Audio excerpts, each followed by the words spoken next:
push this camera right just a wee bit too low.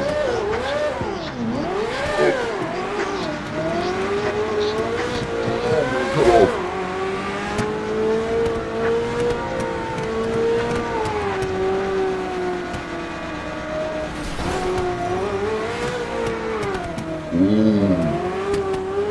I got Murphy home!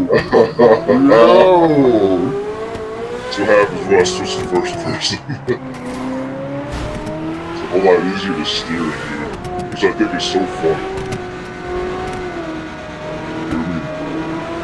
It's a lot easier to steer with the joystick in first person than it is in third. Well, if you get a junction, I feel like. Oh my god. I think because it's like a static, that feels right. I really have no idea.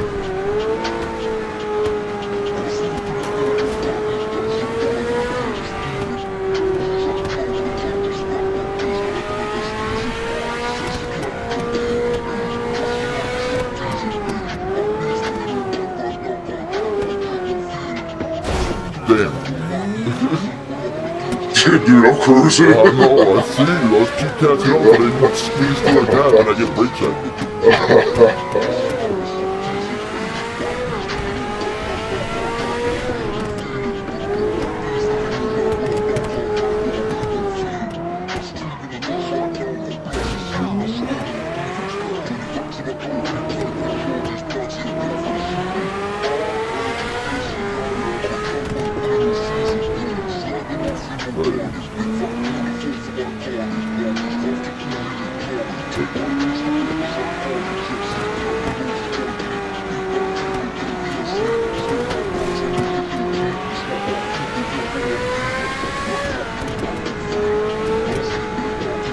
Whoa!